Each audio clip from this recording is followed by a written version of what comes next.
এবার নয়া মোড়। মাইক্রোসফট, অ্যাপল, গুগল সহ 18টি মার্কিন সংস্থাকে এবার টার্গেট করছে ইরান। আমেরিকা, ইসরায়েল এবং ইরানের মধ্যে যে সংঘর্ষের পরিস্থিতি, তাতেই এবার নয়া মোড়, যেখানে এবার মাইক্রোসফট, অ্যাপল, গুগল সহ 18টি মার্কিন সংস্থা, এগুলিকে এবার টার্গেট করা হচ্ছে। এবং এই যে পশ্চিম এশিয়ার যুদ্ধ পরিস্থিতি যে 31 দিনে পড়েছে, এবং সেই যুদ্ধ পরিস্থিতিতে একদিকে যখন আমেরিকা প্রত্যাখ্যাত করছে, তার পাল্টা প্রত্যাখ্যাত হানছে ইরান। আমরা এই নিয়ে আরও বিস্তারিত কথা বলবো। সরাসরি নিউজ রুম থেকে আমাদের সঙ্গে রয়েছেন প্রতিনিধি নিমাই পান্ডা।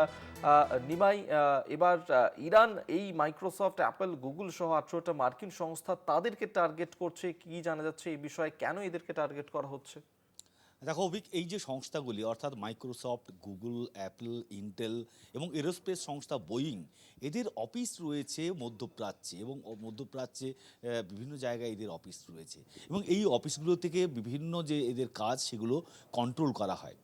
যখন বারবার করে ডোনাল্ড ট্রাম্প বলছেন যে তাড়াতাড়ি চুক্তিতে না এলে ইরান যদি একদম তাদের 15 দফা দাবি না মেনে নেয় বা চুক্তি মেনে নেয়, শর্ত মেনে নেয়, তাহলে তারা ইরানের যে সমস্ত পাওয়ার প্ল্যান্ট অর্থাৎ যে সমস্ত বিদ্যুৎ উৎপাদন কেন্দ্র রয়েছে, তৈল খনি যেখানে রয়েছে, এবং তার পাশাপাশি যে সমস্ত লবণ শোধন করা হয় এমন প্ল্যান্টগুলিতে হামলা চালাবে, এবং বলেই দিয়েছেন যে 6ই এপ্রিল পর্যন্ত অপেক্ষা করা হবে। তার আগে যদি চুক্তি না হয় তাহলে কিন্তু এই ধরনের আক্রমণ চালাবে, যাতে কার্যত ইরানের একটা খারাপ অবস্থা তৈরি হবে। কারণ যদি বিদ্যুৎ সরবরাহ বন্ধ হয়ে যায়, যদি তেলের যে সমস্ত খনি সেগুলো নষ্ট হয়ে যায়, সেগুলো ধ্বংস হয়ে যায়, এবং লবণ শোধনাগার যেগুলো রয়েছে অর্থাৎ পানীয় জলের ক্ষেত্রে সমস্যা তৈরি হবে।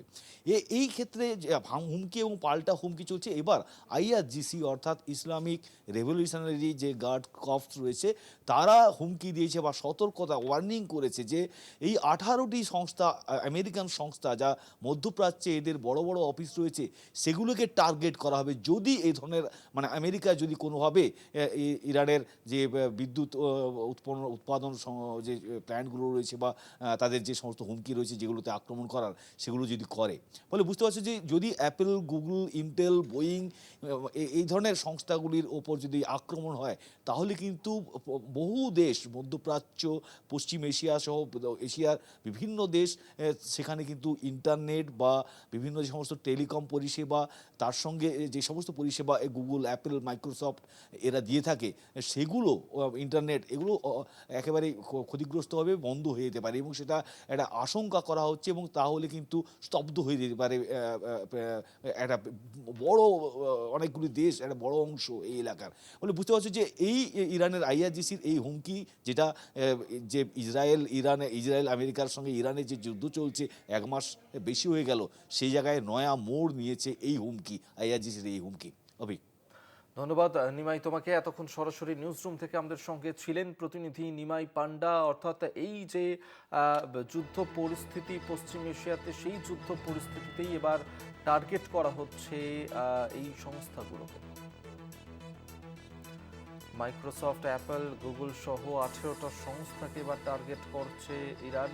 18টি মার্কিন সংস্থাকে হামলার টার্গেট আইআরজিসির। ইন্টারনেট যোগাযোগ ব্যবস্থা ব্যাহত হতে পারে, এমনটি কিন্তু আশঙ্কা করা হচ্ছে এর ফলে।